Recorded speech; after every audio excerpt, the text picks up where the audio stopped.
We're very fortunate today to have Wesley Simpson from our office in Clearwater, who's our COO, here in London with us. And Wesley's going to share with you the global perspective of what's happening within RSC Squared, followed by Lindsay Drabble, our head of customer services, who will share with you the current member initiatives within the UK and EMEA. Thank you very much, Destiny. Well, good afternoon, everyone. Welcome. Thank you very much for being here. So let's go ahead and just jump into this. I have some exciting things that I want to go through and give you an update on what's been going on with the organization. These are a couple things that we'll go through, talk where we are with our current membership. We'll talk about our members, you, and why you're here. The advocacy program is something I'm really super excited about. We just launched this this year. And then what's next? What's coming up on the horizon? So let's first talk about why are we all here? You know, why does our association, why does RSC Squared exist? And in short, it exists because of you all. Without you, this organization, this association wouldn't be here.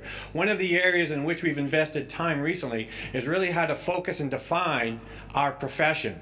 And how do we attract more people into this profession? So as you know, there's a massive shortage of skills when it comes to this industry. And we want to be one of those enablers to help attract. And we also want to talk about how do all of you play a part in attracting the next generation of resources into this industry? Because I know you all are working over 40 hours a week, so we got to get some backfill in for you. So the cyber world, we know, is an increasingly scary place. There's over 10 billion records that are breached since 2005, just within the last 13 years. So let me try to put that in perspective. There's approximately about 7.4 billion people on the planet, on this earth. So that means that your data has been breached more than once, multiple times out there. So what can we do about that? So let's really look at the next generation, that workforce shortage that we have. So we know, according to our latest Global Information Security Workforce Study done last year, there's about a 1.8 million workforce shortage by the year 2020. Some surveys have a little bit higher and some have a lower, so we try to get right there in the middle and take a conservative view. But we also know that most organizations really struggle to find these qualified people to secure their critical asset. So how can you do that? And so one of the things we always like to look at is try to really go down non-traditional ways of seeking folks. So, and a lot of that's going to come from diversity, diversifying the workforce. If you walk around your office and you look at your teams, and it's like looking into a mirror, that's an issue. All right, you want to have a very diverse workforce, a very diverse team of different genders, work experience, cultures, and so forth. So if you don't have that, challenge your organization, challenge your team to really reach outside the normal ways of how they go about recruiting. Educate and certify. How do we educate and certify our professionals to really help and create a more cyber-secure world? And that's why we exist, to help and inspire a safe and secure cyber world. And we can't do that without you. You guys are really the extension of the organization. You guys are the ears and boots on the ground with the industry, with the profession, and with your peers. So let's talk about the association. And last year, it was a really good year. We grew to about 135,000 members worldwide, about 170 countries. Locally, you can say, okay, what does that mean for this region? About 23,000 exist here in about 80 countries throughout EMEA.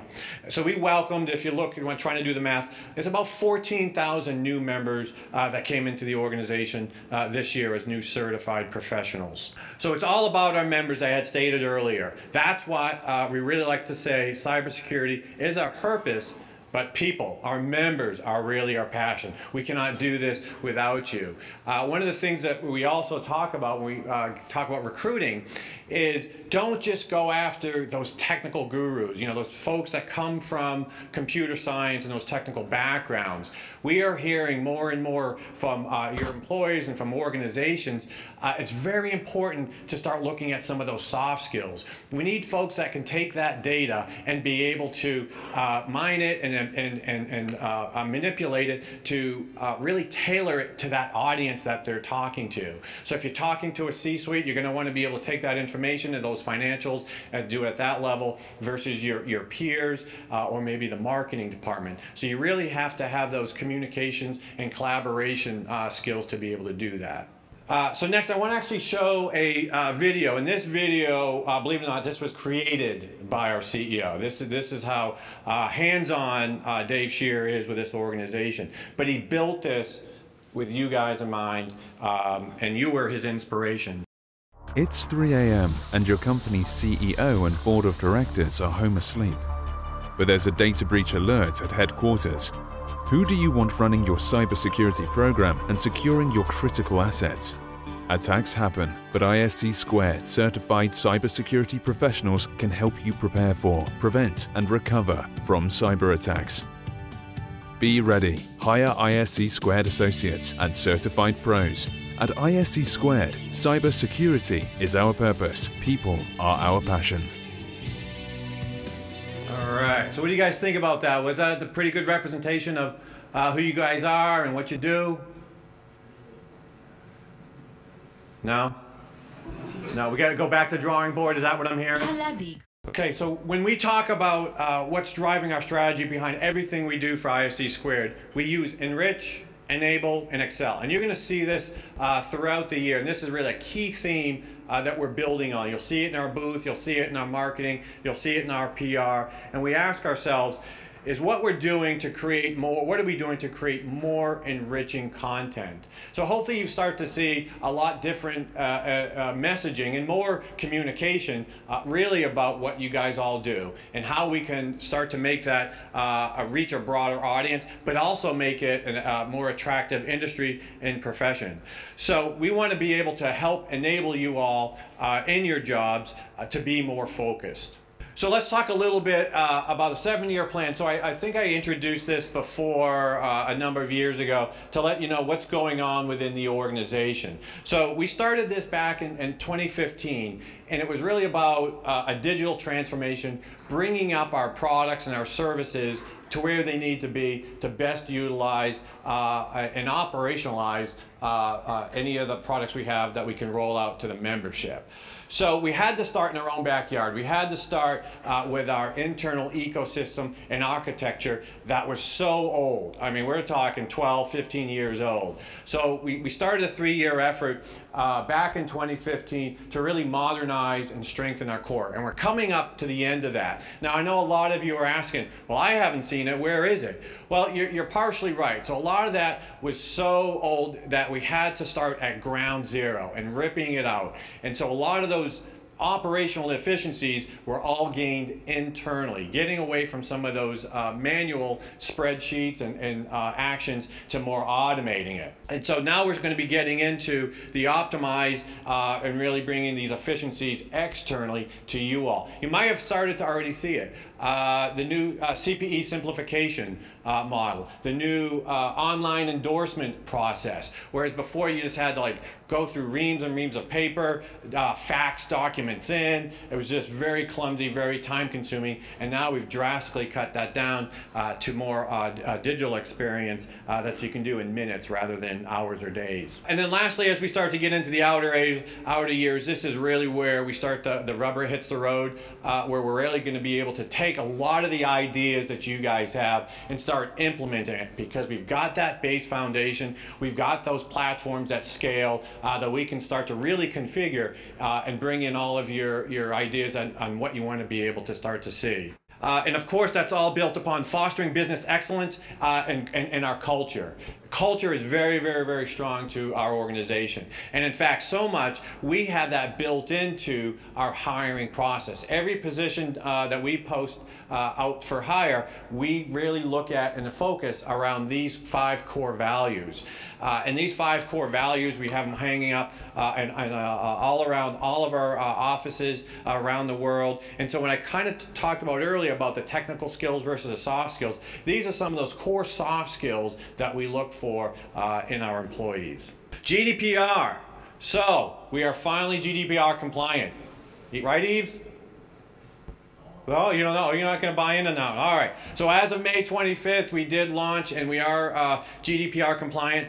I am sorry about all the emails that you guys have received. I know we've loaded your inboxes up. If you haven't received an email yet, just wait. I'll get you one by the end of the day. So that was really important to us to be able to go through that, because we had to go through the proper processes and really to capture the consent and authorization to be able to communicate. And with that, you're going to be able to go through and actually select and tailor how do you want us to communicate with you by going through a variety of different preferences. So we transitioned to a whole new database of records and decided to make GDPR, a really fresh starting point for all of your preferences and consent, as well as moving to a whole new application to start tracking that information, which, believe it or not, we really didn't have a whole lot of clear and specific data about who you are as a member. And now we're going to be able to start doing that and tailoring that information specific to you. Security Congress. So last year we held our first independent Security Congress out of Austin, Texas. We had over 2,000 people attend, and we're really doubling down on Congress going forward. So we're going to turn this into our annual flagship event. So what that means is we're only going to have one Security Congress a year, and we're going to make this the biggest and the best event, incorporating a lot of the feedback that we've heard for you. And it's going to be held in the U.S. and will be at an international friendly city that's easy for folks to fly into.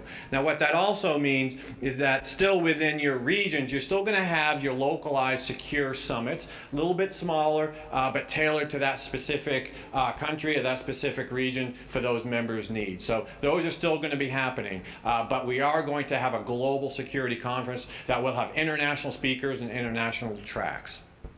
Moving forward, has anybody taken the latest CISSP exam, the computer adaptive testing? We've had a few people. Well, so hopefully your experience was somewhat positive. So if you don't know if it was or not, talk to some of the folks that got theirs 5 years ago or 10 years ago. Completely different. We've taken this 8-hour exam down to about 3 hours max. Some folks are done even before that, even up to an hour and a half. They could complete the exam. So that could be seen as a little bit more humane rather than having to sit there for the entire time. And the whole idea was twofold. One was for greater security of our items or of our questions, as well as to free up some of that space. Because when we had to go after some of those markets, we had to take the whole entire day in order to offer that exam. And now we can actually hit double. We can actually have multiple exams within that day instead of just the one. I am super excited about this. Again, anybody that's been here for a number of years has gone through our training. One, I apologize, but two, our new courseware is state of the art. It is absolutely incredible, and I meant to bring one today. It's all in color. It's easy to read. There's notes you can do on the side. It's a completely different experience, as well as we have a different experience. So if you don't want to do it in person, you can do it online, and there's a variety of different mobile apps or live online or hybrid models that may better suit you. So let's talk about some new releases this year in 2018. There's a whole host of all new books that we've come out with, and we'll continue to do that. Again, it's with our new publisher, Wiley. So we've got the new Cybex guide, practice test, and practice test, as well as the dummies guide. And then also Cloud, we did a refresh of Cloud, so we've got those new books out as well.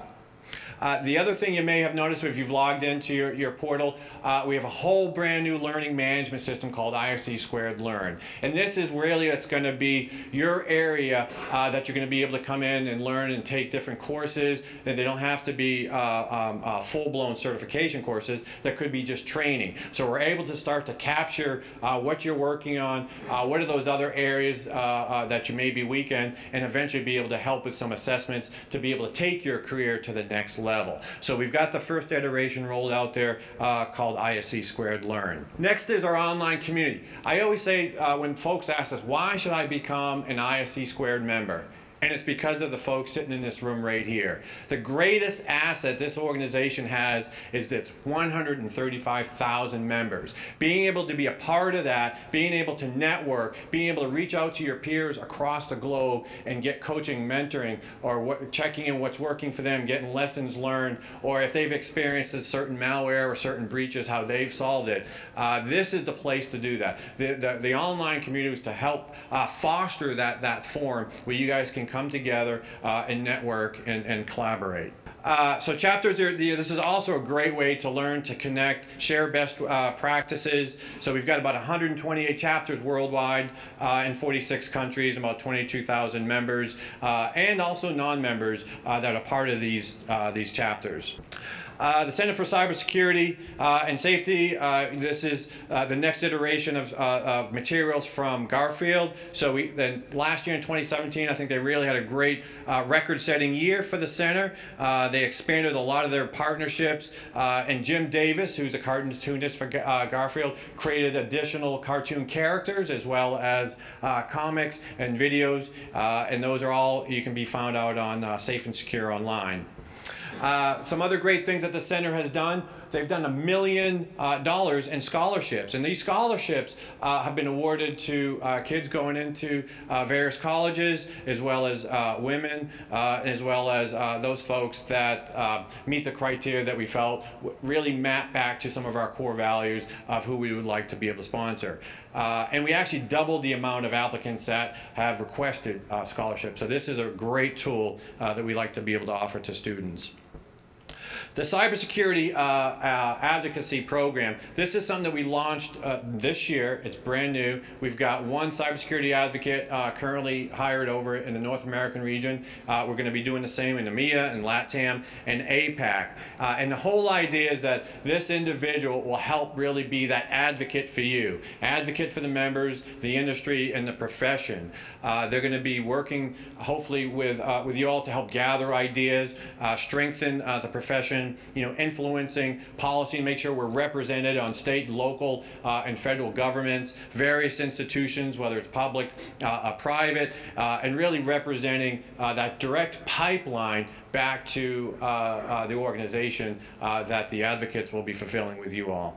New research. So in addition to the GizWiz that we do, we've also launched a number of new products this year, hiring and retaining top talent, our diversity report, and then also the ICT security professionals and how they're underutilized. We are constantly rolling this stuff out. It's free, it's out there, download it. It's all great information. And many of you have contributed to this. You've helped put this together.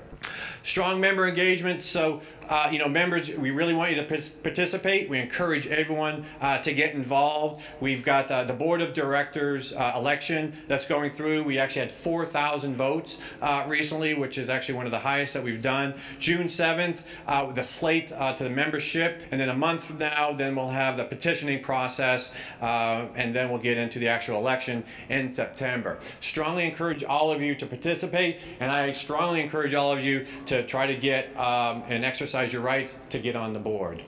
So what's coming down the pipeline? This is the next big venture we're going to be creating, the Professional Development Institute.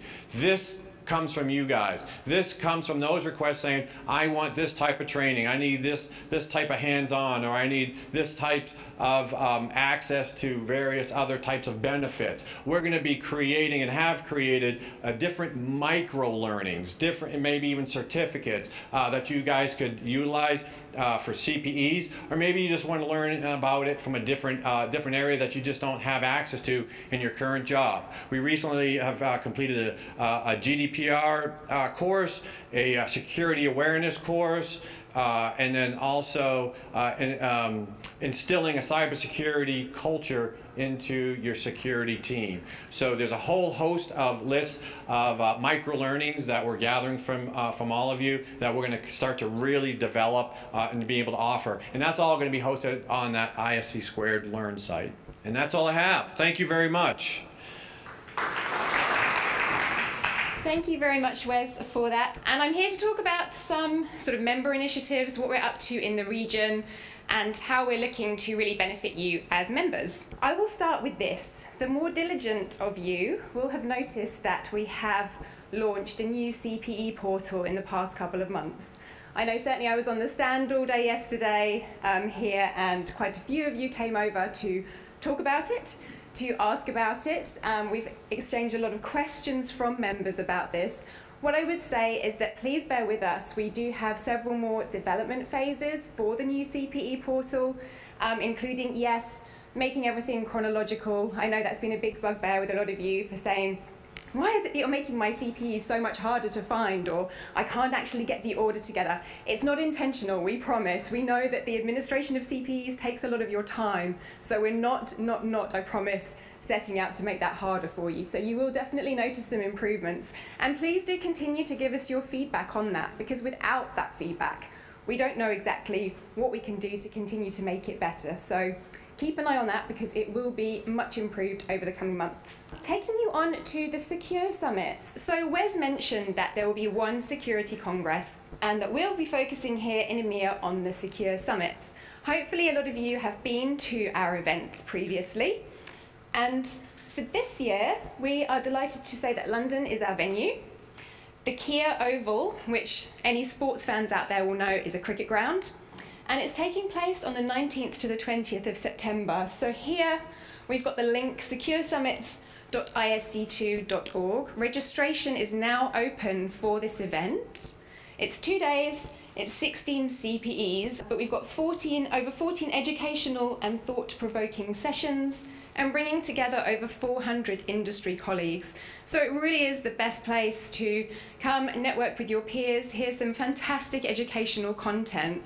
And again, we've been running sort of variations of the events for many, many years now, and the feedback is always absolutely fantastic. Everybody always finds them a really great way to connect, to learn. And then for next year, yep, we are thinking ahead. We know how much you all like to plan for the future. So here we have the dates. It's a little bit hidden by the graphic, but it's the 15th to the 16th of April 2019. Again, 2 days, and it will be taking place at the World Forum in The Hague in the Netherlands. So whilst registration is not open yet for that event, we do ask you to please bookmark it in your calendars, because we would welcome you all there as well. Now let's talk about some CPE earning opportunities. Obviously our Secure Summits are CPE earning opportunities. However, we fully appreciate that not everybody has the time or the budget to perhaps get to a different country. They can't take 2 days out of their work or their lives.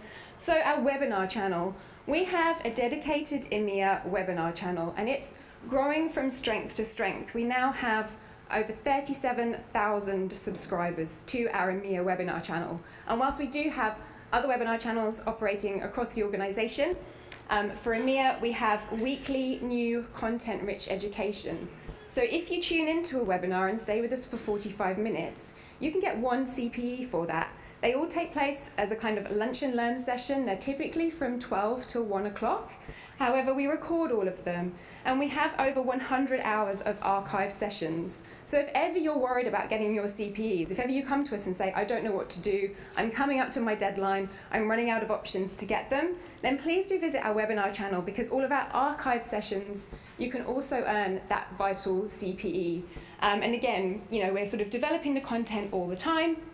We have some fantastic sponsors, we have some fantastic presenters on board who really help us to develop that. Now, chapters. Have we got any chapter officers or chapter leaders? Hands raised, Rainer over there and down here and just at the back there. Fantastic. Well, welcome and thank you very much for coming. We do have a fantastic chapter network in the region. We have 30 chapters throughout EMEA. 7 of those are UK based. And this point is really crucial. It's open to ISC² members and non-members. Again, we've been speaking to a few people about that on the stand today, and just to reiterate, if you are an ISC² member and you're also a chapter member, please bring your colleagues along, even if they're not certified, because it's welcome, it's open to everybody, and we'd be delighted to see people. They're proving a really valuable way, again, just from networking. Lots of people might not be interested in gaining certification, but it's still a valid way of meeting other people from the cybersecurity profession. You can attend the meetings and, again, earn CPEs. A couple of examples of the type of activities that our chapters get involved with. The top one here you'll see with the North East England chapter, we had a sold-out full-day conference held on the 23rd of May. So again, with a lot of the chapters, they're very active and they provide fantastic educational content. We also have an upcoming full-day conference on the 29th of June, organised by the ISC² Chapter Germany, to be held in Cologne. So for any of you who may be based near Cologne, please do get in touch with the chapter and pop along to the event to find out more. And here we have some information about the EAC at work. We've got the CISO roundtables making headlines. Tamar Gamali, I don't think he's here today, but he was here yesterday, began our CISO roundtables at InfoSecurity Middle East. His supporting blog gained over 5,000 LinkedIn views and a profile in Intelligent CISO. And he was here yesterday presenting as well and taking part in our EAC meeting that took place this morning. And then Eve, is Eve in the room somewhere? He certainly, oh yes, he is. Hello, Eve. So he is part of our GDPR task force, sharing experience from over 500 members, and at recent events has had standing room only. So if any of you aren't yet fed up to the back teeth of GDPR and would still like to talk about it, then Eve is definitely your man. So do, again, find him during the networking reception. With our EAC, we're absolutely delighted to have real specialists in the industry who are looking at, again, what we can do as an organisation specifically focused in EMEA to raise awareness of cybersecurity and to work with governments and other organisations. If you'd like more information about them, please do find us and we'll be happy to share that with you. Member perks and wellness. Some of you will hopefully all of you, will be aware that we launched in autumn last year our regional member perks and wellness. It's hosted by a platform called LifeWorks, who offer UK-wide discounts on things like restaurants, hotels, gym membership, cinemas. I've certainly used it myself. Again, it's another added value that we want to offer to the membership. And, you know, people will kind of say, well, is it educational? No, it's not educational, but we all need some downtime from kind of the constant, you know, hamster wheel of work, work, work. So please do take advantage of that. That is specific to the UK for those discounts. But we also have the wellness, which is EMEA-wide.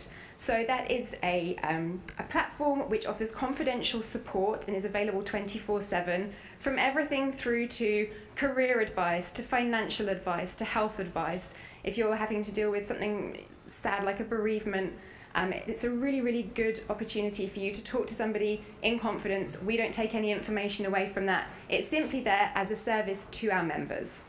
Now, opting in. We often hear from people saying, I don't know what ISC² are up to, I don't know how I can get involved, I don't know what my CPE opportunities are.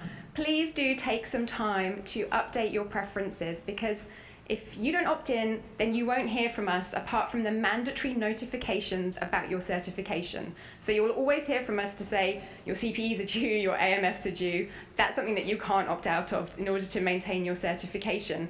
But in terms of everything else that we're getting up to, in terms of what the EAC are up to, in terms of our upcoming webinars, you won't find out about that unless you're opted in to receive those communications. So please, you know, whilst this is still kind of fresh in your mind and InfoSec's still sort of happening, take some time this week just to go and, you know, make sure that your preferences are updated. We've recently sort of amended everything to make it a much more seamless process to opt in, so please just take some time to go and do that. And that is everything from me, so thank you very much for bearing with us, and I will now pass over.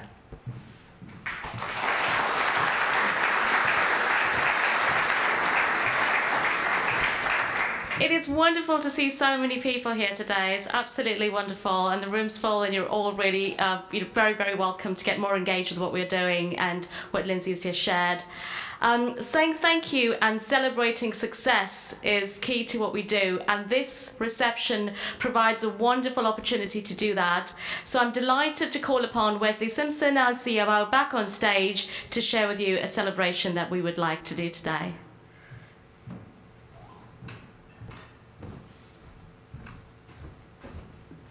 Excellent. Thank you very much, Deshni. So yes, we actually want to go through a first event that we've ever done, which is around OTP Recognition Award. So this year, it's the first OTP Recognition Award that ISC Squared has ever given, and it's awarded to Firebrand Training. So, Robert, please come on up. I just say a few things about you. So Robert Chapman is one of the Firebrand training founders here today to accept the award. ISC Squared would like to place the record, record the value of the Firebrand Training official training partnership over the last 15 years, which he has supported the professional development of a great number of cybersecurity professionals across the UK, Europe, and the Middle East. The recognition award is richly deserved, and we look forward to furthering our partnership across the increasingly wide range of education programs available now and in development over the coming years. ISC Squared are fully committed to supporting the mission to close the skills gap an industry has identified, and we look forward to maintaining our partnership to meet these challenging goals. Robert, thank you very much for all that Firebrand has done with us, and we'd like to present you with our very first OTP award.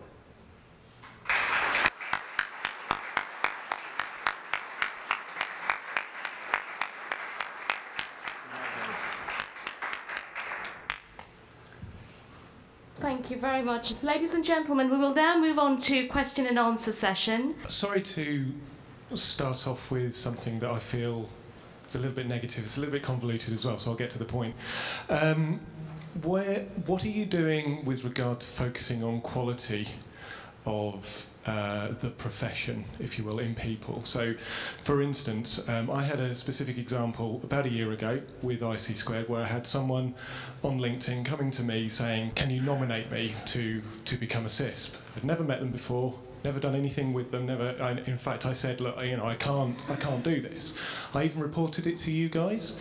And I had no response. I had a thank you, acknowledgement, but nothing was done about it. And I'm just a bit concerned with regards to the way in which the world is going forward, that we need to focus more on quality rather than quantity. And I see a lot of quantity, but is there a lot more quantity? Is a lot more quality going on there? So one of the major driving operations that we do at ISC Squared is keeping the relevance of our certifications.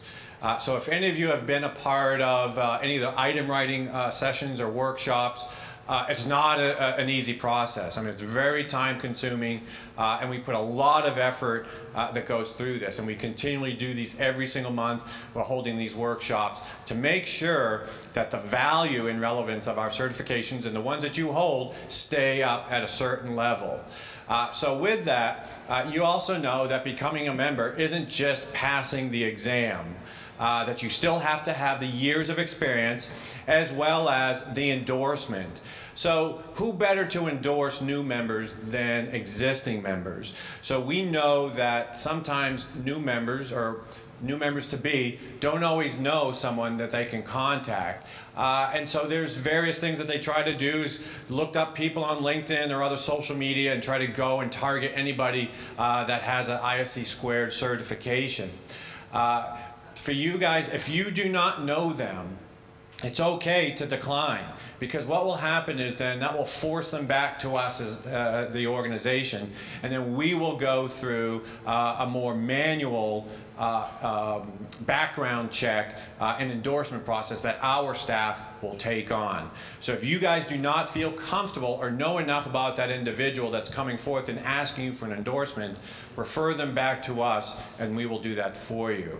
So we do always look at quality. It's not a numbers game. We're not trying to move the certification up to the most people because we do have to maintain our certain level of standards to remain compliant according to ANSI and a few other standards boards. And we want to maintain that the value that you guys are paying every year for your certification keeps that same value.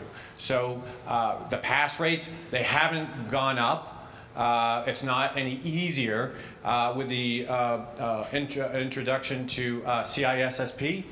Some may say it's a little bit more challenging now to become certified.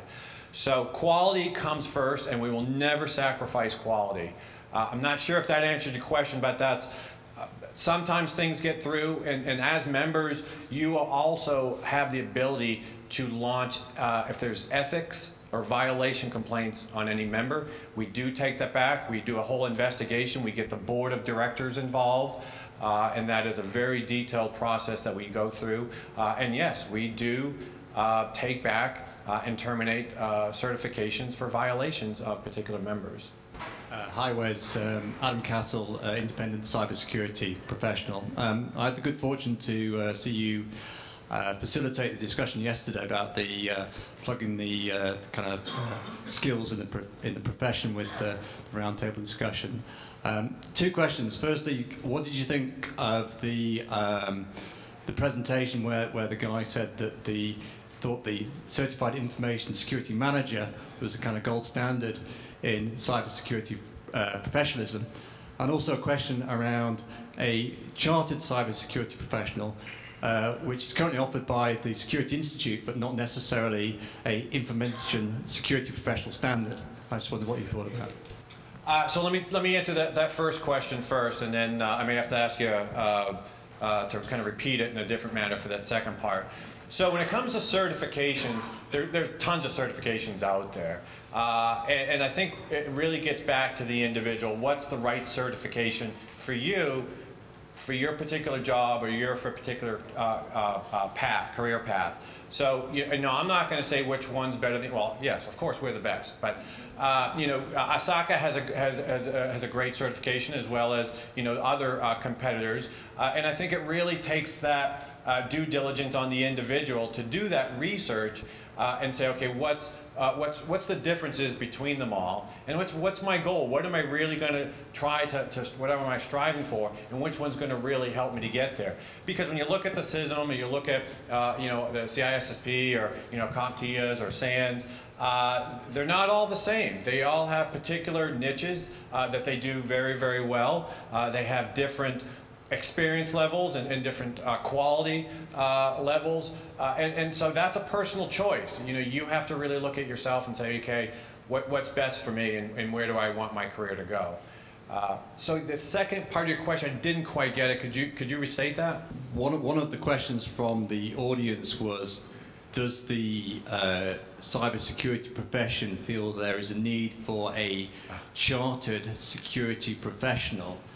And I think the start on that question was for a specific chartered cyber security professional, whereas already in the UK, at least, there is a chartered security professional offered by the Security Institute, which might be a slightly different path, and whether the ISC Squared might think there's a void to fill there.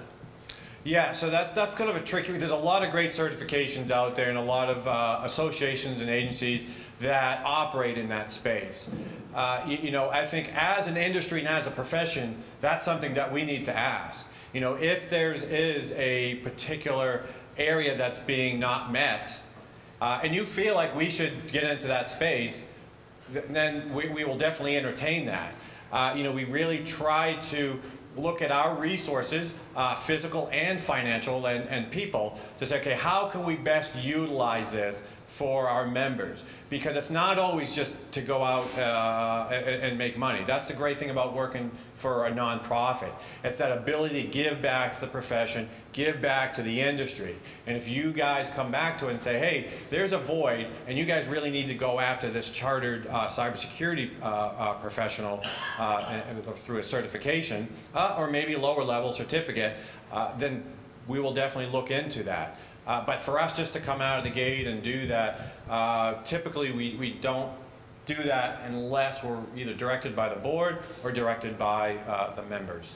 Hi there, Mel Turner. I work in one of the chapters as the membership lead. Something that is quite apparent at the moment is we've got quite a large membership, but in terms of the GDPR coming about, in terms of privacy policy, we're wondering whether the IC Squared will give us some assistance in terms of defining that policy rather than the chapter trying to define their own.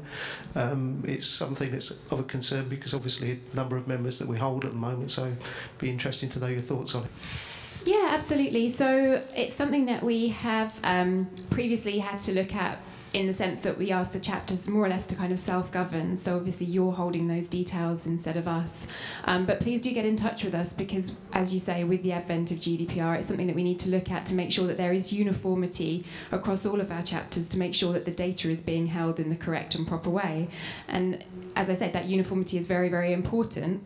So to make sure that what you're doing is the same as one of the other chapters in the UK, which is the same as one of the other chapters in Germany or France. So yes, absolutely. Please do drop us an email. You've obviously been in touch with Ramona, so if you want to drop Ramona an email, and then we can route it through. Thank you. And just to add to that as well, we did have an EAC meeting this morning with the committee, and we're very, very keen to get more involved and more engaged with the chapters. So we will be reaching out to you to get more engagement. Thank you.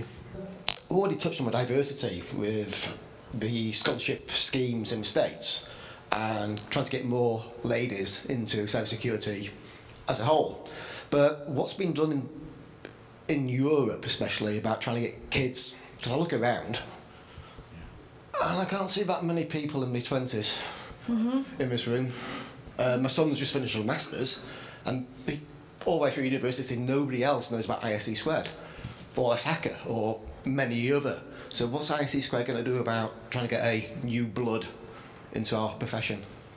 Yeah, that's an awesome question. If you look across the industry, only about 7% of people in cybersecurity are under the age of 29. That's massive. We're getting old. Okay, we need to. I'm with you. We need to get that next generation in here. So what we're doing is ISC Squared. We're constantly trying to evangelize, and so one of the things, we have an academic program. So we work really hard on trying to partner with various universities and colleges, and even before that. So with the partnering with the center, we're even starting at the elementary schools and middle schools to bring that awareness of what a great career this is. But this is something where also you guys come in, with as being parents, as well as being chapter members or part of the EAC, is how we all, as a profession, evangelize the greatness and the need of the industry. And again, globally, what there's a 1% unemployment rate, according to the last GISWIS study. And it's just getting from the skills gap even wider. So it's not shrinking. So there's something that we're doing that's not coming across the most effective it could be in order to start attracting these other demographics that we haven't been successful to do. So to your answer, there's no silver bullet. I mean, we're all in this together. We all have to figure it out. We're trying to cast a wide net, as well as our other competitors and our other, because we do partner with some of these other agencies. And so this is something that we're all trying to solve because it affects all of us. Good afternoon. Yes, I just want to follow up on that question in actual fact, because we talk about evangelism in terms of getting people aware of the organisation, and yet we're putting barriers to entry in the way by saying, look, you can't have one of our qualifications until you've already worked in the industry for 5 years. So what we're doing is we're saying, look, we want more young people, we want more women, we want more diversity, more acceptance, just more security professionals, full stop. And then we turn around and say, but actually, you can't come and play in our sandpit just yet because you're not grown up enough. And I think that's the wrong way to deal with this issue. And I'm interested to understand whether you'd be interested in looking at something like a CISP Lite or something that doesn't have such a high barrier to entry, because in the environment in which I'm working, we're having to tell people, go and do a CISMP with BCS or somebody along those lines, get a foundation level qualification, and then worry about ISC squared when you've been in the industry for 5 years. And that's crazy. We're sending people elsewhere. Yeah. All right. Brilliant question. That is my planted question of the day. So thank you for asking that. And that's a very common question that we do get asked. So let's kind of unpack a few things that we do have in our toolkit. And that first one that many people don't know is that we actually have one that has 0 experience. And that's our associate program. So you can come in and be a part of the ISC Squared family by going through the associate program. So you don't have to have any experience. You'll come in, you can still sit for the exam, take it and pass it, and you'll come in as an associate. And then over that time, we give you whatever that required years of experience. So for instance, if it is the CISSP, you'll get that 5 years plus 1 additional. So you get 6 years time to earn that experience. You'll come in, we'll start to work with you and help you and give you some coaching and mentoring about how you can go about getting that experience. But this way you get your foot in the door, you get to know more about us, the industry, and the profession. Now, the second thing is, and I know this is going to come across as heresy, not everybody needs to be a CISSP. So those folks that are really in IT, and that's really your daily ops, is doing the practitioner, hardening of endpoints, setting up networks and servers, go the SSCP route.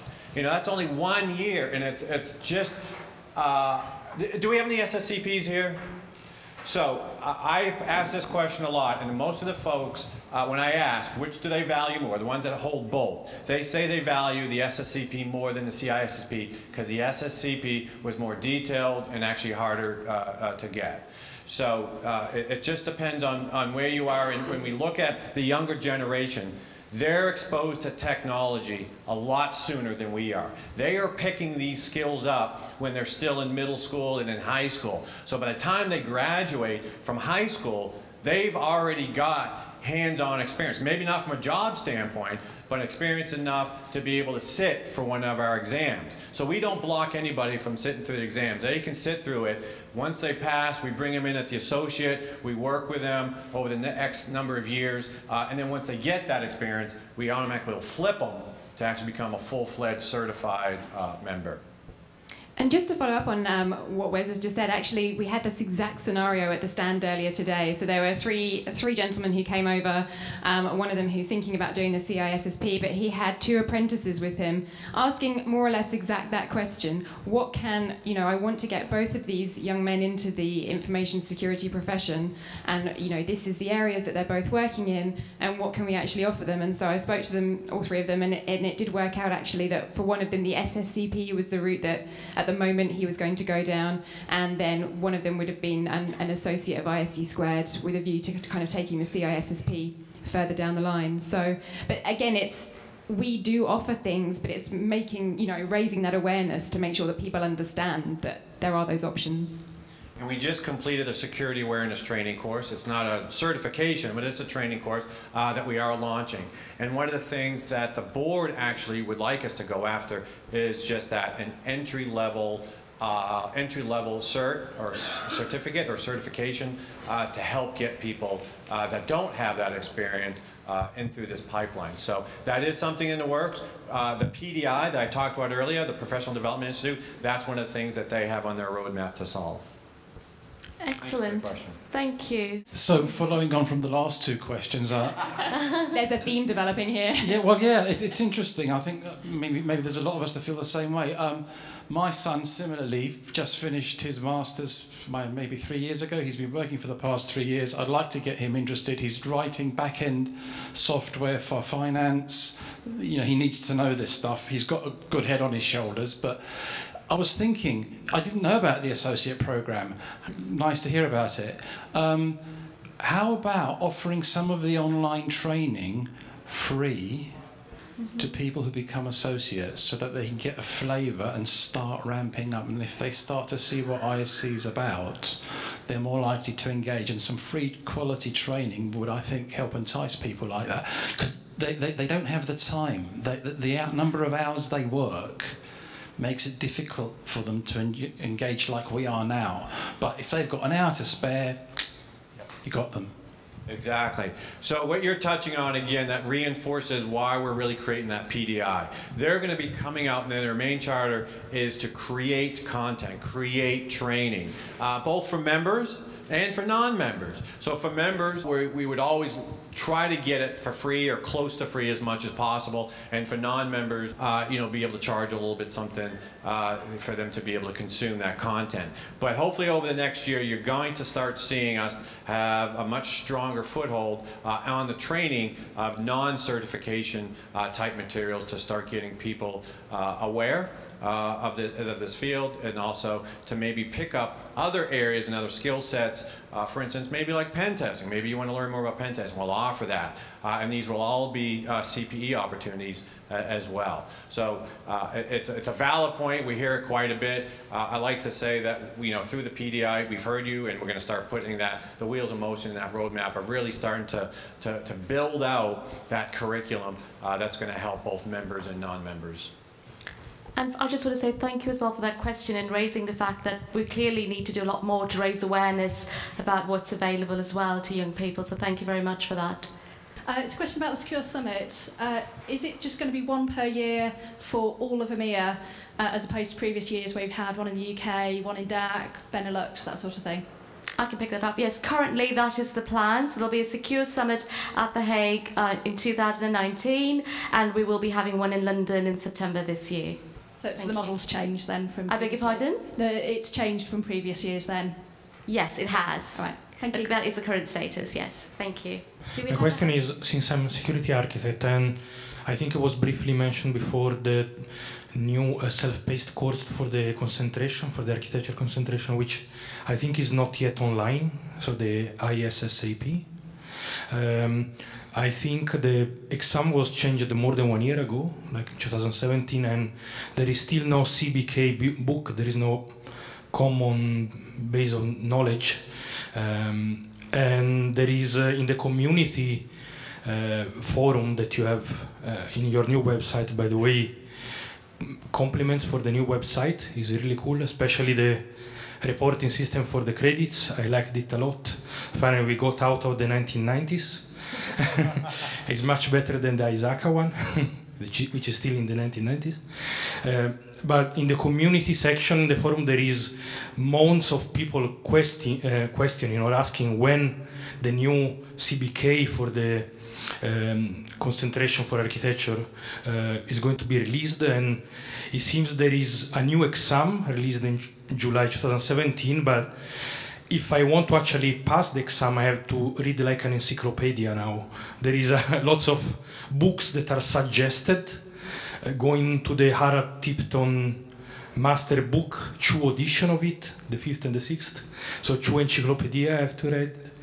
So there is a lot of material I have to drag it down and download if I want to pass this exam, which makes it basically impossible. And there is no book after 1 year. You know, I have the old book, but I cannot use it because I don't feel confident to register to the certification with the old book. So is it going to be released soon? Is there any official communication? Again, I read the community section. The question was posed multiple times. There is no answer there. Thanks. Gotcha. Okay, so specifically just to the concentrations for the AP, the EP, and the MP, those are all being refreshed as we speak. But those are all being moved to an online digital experience. So, you know, previously they were done through Classroom, but since it was only offered in limited places, we weren't really able to get that covered. So we're bringing that whole experience online, so anybody in the world can go through this training, and it will be self-paced, so you'll be able to go through it at your leisure, and we will try to be making available, I think, instructor hours as well for that extra help. As far as the materials, I'm not aware that they're actually going to be creating a CBK specifically for those concentrations. I would recommend, you know, downloading the detailed content outline, which will give some reference documents. There will be materials that will be created for the digital experience, But on the side, let me get back to you on the CBKs. I wasn't aware that they were going to be making CBKs, but I know they will be. There's materials and books part of the online experience. So if you're not going through the online experience, I think your question is, well, then how do I get the materials to be able to study for the concentrations? So I think that's a to-do for me to be able to get that to you. Great. Thank you, Wesley. We have time for 2 more questions. The gentleman with the red shirt, yes. Hello, I'm from Croatia, and maybe the optimal way would be to evangelize more to firms instead to kids. Because in the end, firms have to ask while hiring, do you have CISSP or something? So just to restate the question and make sure I understand is, how do we bring awareness to companies or firms around the importance of the certification? Yes. So there's a number of ways of doing that. So part of it is starting with educating them. So hopefully it's someone within the same industry or field that you're in.